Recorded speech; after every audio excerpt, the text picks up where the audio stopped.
Assalamualaikum warahmatullahi wabarakatuh. Salam sejahtera bagi kita semua. Saya ucapkan selamat pagi kepada Bapak Dr. Andes Yayan Suryana MPD selaku dosen mata kuliah pemberdayaan masyarakat. Dan selamat pagi kepada teman-teman semua. Apa kabar kalian semua? Semoga kita semua dalam keadaan sehat walafiat. Amin amin ya rabbal alamin.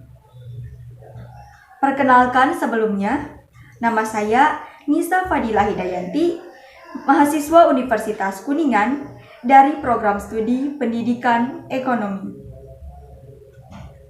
Pada kesempatan kali ini, saya akan memaparkan materi mengenai proses pemberdayaan masyarakat, yang di dalamnya meliputi pendekatan proses pemberdayaan masyarakat dengan model learning cycle, kemudian kerangka desain proses pemberdayaan masyarakat, dan yang terakhir, analisis studi kasus proses pemberdayaan masyarakat.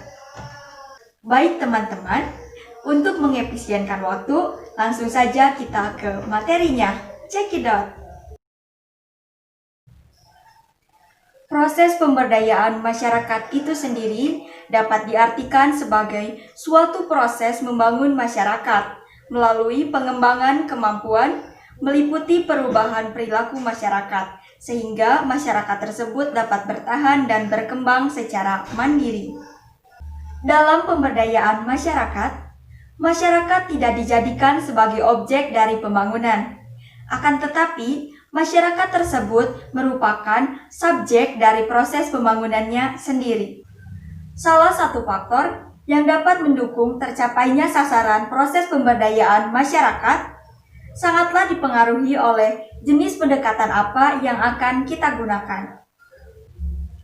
Hal ini supaya masyarakat dapat bersikap lebih terbuka dan dapat menerima berbagai inovasi serta dapat melepaskan diri dari keterpurukan, keterbelakangan, dan ketertinggalan dari berbagai aspek kemasyarakatan. Oleh sebab itu, untuk memilih jenis pendekatan yang akan digunakan, ada beberapa hal yang harus diperhatikan, di antaranya sebagai berikut. Yang pertama, kegiatan tersebut harus terarah dan terencana. Artinya, semua agenda kegiatan tersebut harus memiliki tujuan yang jelas, serta di dalamnya terdapat manfaat yang berkaitan langsung dengan pemenuhan kebutuhan masyarakat. Sebaiknya juga melibatkan berbagai elemen masyarakat seperti lembaga pemerintahan, aktivis LSM, tokoh masyarakat, generasi muda, dan tokoh lain yang dianggap dapat memberikan kontribusi yang besar bagi kegiatan pemberdayaan tersebut. Yang kedua, pendekatan yang dilakukan sebaiknya dalam bentuk pendekatan kelompok dan bukan dalam bentuk pendekatan individu. Dengan pendekatan kelompok, kegiatan yang dilaksanakan dapat berlangsung secara lebih efisien, efektif, dan dapat menghasilkan hasil yang lebih optimal dibandingkan dengan kegiatan yang dilaksanakan secara perorangan. Yang ketiga, masyarakat berpartisipasi secara aktif, terutama kelompok yang menjadi sasaran proses pemberdayaan masyarakat. Hal ini sangat penting mengingat partisipasi aktif masyarakat tersebut dapat memberikan manfaat secara langsung. Selain mereka dapat bekerja sambil belajar untuk memperhatikan berbagai konsep yang disampaikan oleh para fasilitator. Selanjutnya, salah satu metode pendekatan proses pemberdayaan masyarakat ada yang disebut dengan learning cycle. Nah, apa sih learning cycle itu? Learning cycle adalah sebuah metode pendekatan proses pemberdayaan masyarakat yang menekankan pada proses belajar berdasarkan pengalaman. Ada juga orang yang menyebutnya sebagai experience learning cycle, yang berarti siklus belajar berdasarkan pengalaman. Pendekatan learning cycle dianggap cocok diterapkan bagi orang-orang yang sudah dewasa yang telah memiliki banyak pengalaman hidup. Kalau diibaratkan seperti sebuah botol, maka sama dengan botol yang sudah terisi dan bukan merupakan botol yang masih kosong yang kita hadapi. Berbeda dengan seorang anak yang baru masuk sekolah dasar yang diibaratkan seperti botol kosong. Kerangka desain proses pemberdayaan masyarakat disebut juga tahapan proses pemberdayaan masyarakat. Menurut Sukanto, proses pemberdayaan masyarakat memiliki 7 kerangka atau 7 tahapan yang dilakukan, diantaranya sebagai berikut. Tahapan pertama, yaitu tahap persiapan. Pada tahapan ini, terdapat 2 tahapan yang harus dikerjakan. Yang ke-1 yaitu penyimpanan petugas, yaitu tenaga pemberdayaan masyarakat yang bisa dilakukan oleh community worker. Yang kedua yaitu penyiapan lapangan yang diusahakan dilakukan secara non-direktif. Tahap yang kedua yaitu tahap pengkajian atau assessment. Pada tahapan ini, yaitu proses pengkajian, dapat dilakukan secara individual melalui kelompok-kelompok dalam masyarakat. Dalam hal ini, petugas harus berusaha mengidentifikasi masalah kebutuhan yang dirasakan dan juga sumber daya yang dimiliki oleh klien. Tahap yang ketiga, yaitu tahap perencanaan alternatif program atau kegiatan.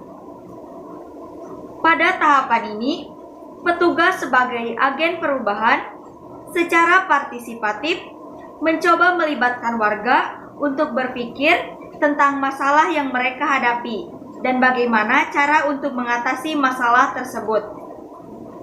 Dalam konteks ini, masyarakat diharapkan dapat memikirkan beberapa alternatif dari program atau kegiatan yang dapat dilakukan. Tahap yang keempat, yaitu tahap pemformalisasi rencana aksi.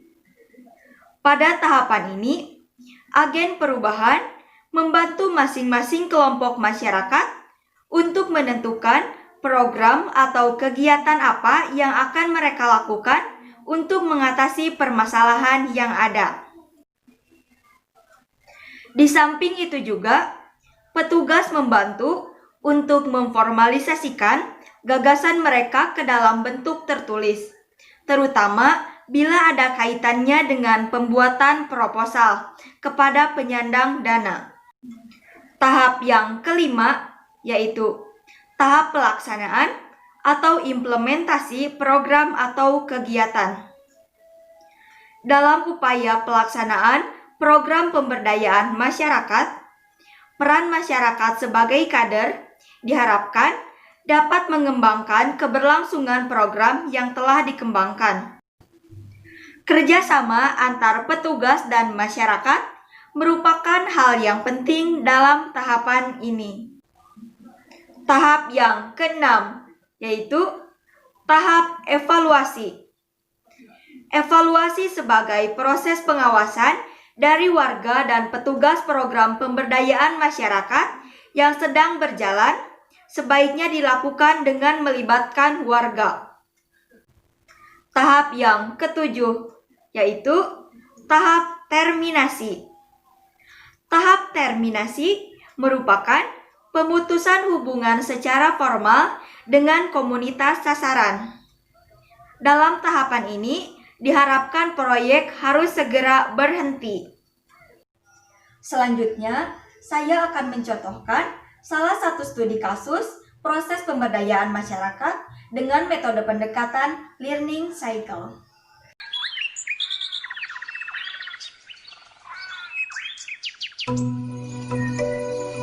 Proses pemberdayaan pertanian merupakan kegiatan untuk merubah perilaku petani agar mereka mau dan mampu mengembangkan usaha taninya. Di sini, petani berperan sebagai subjek. Petani merupakan orang dewasa yang telah memiliki serangkaian pengalaman. Proses pemberdayaan pertanian sangat tergantung dari sejauh mana tingkat peranan dan partisipasi petani. Oleh karena itu, model pendekatan yang digunakan adalah model pendekatan Experience Learning Cycle, di mana petani belajar dari siklus pengalamannya sendiri. Kebanyakan petani yang menanam padi biasanya dilakukan secara konvensional.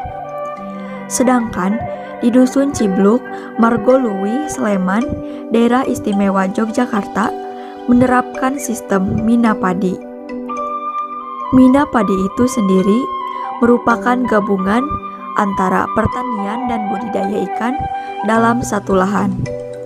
Di sini, mereka mengkombinasikan pengalaman mereka dalam bidang pertanian dan budidaya ikan di kolam menjadi satu, yaitu dilakukan di satu lahan sawah. Untuk jenis padi yang ditanam merupakan padi lokal, seperti sembada merah, sembada hitam, metik wangi, dan metik susu. Sedangkan jenis ikan yang dibudidayakan di sana adalah ikan nila dan ikan mas. Untuk awal budidaya, padi ditanam umur 15-20 hari setelah tanam baru masuk ikan. Karena nanti kalau padi ditanam dan ikan dimasukkan, otomatis perkembangan padi akan terganggu. Jadi, kita mengusahakan supaya padi berkembang bagus terlebih dahulu, baru ikan dimasukkan. Sekitar 90 hari atau 80 hari kita panen, ikannya sudah siap. Sebelum panen padinya, kurang lebih 3-4 hari kita panen ikannya dulu. Setelah itu, baru panen padinya. Modal awal mina padi lebih tinggi dibandingkan dengan yang konvensional.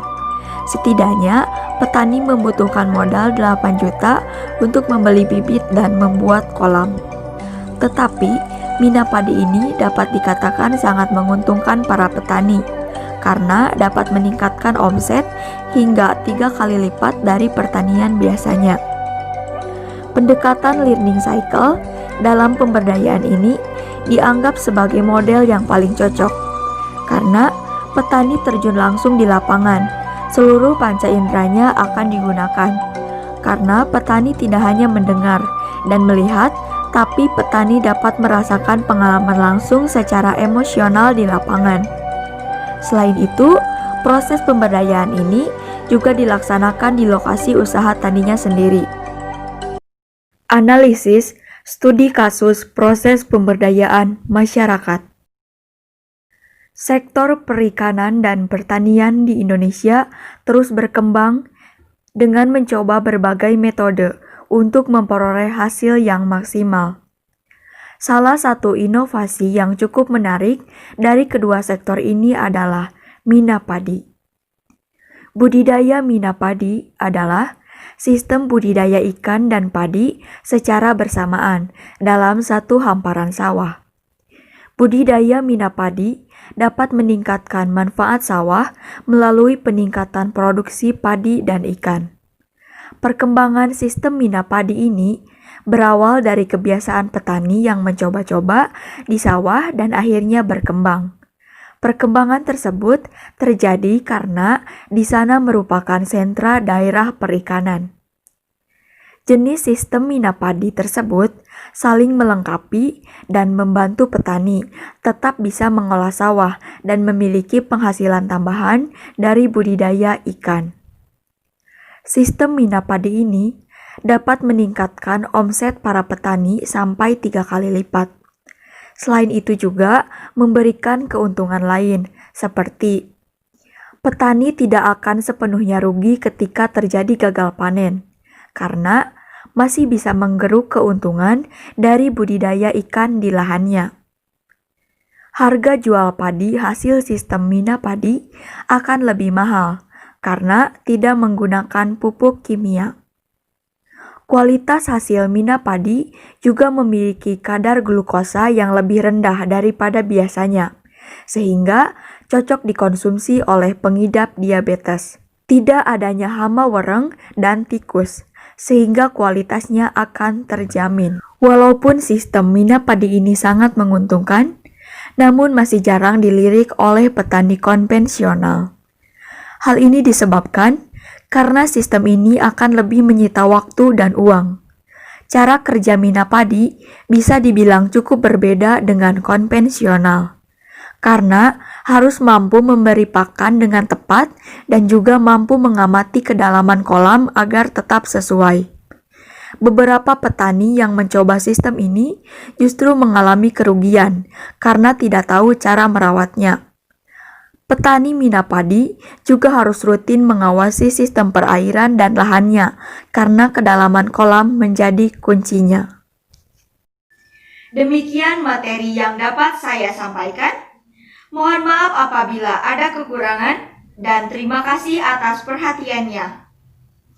Apabila ada yang ingin kalian tanyakan atau ada yang kalian tidak mengerti, bisa kalian tanyakan di grup atau diskusi di kelas ya teman-teman.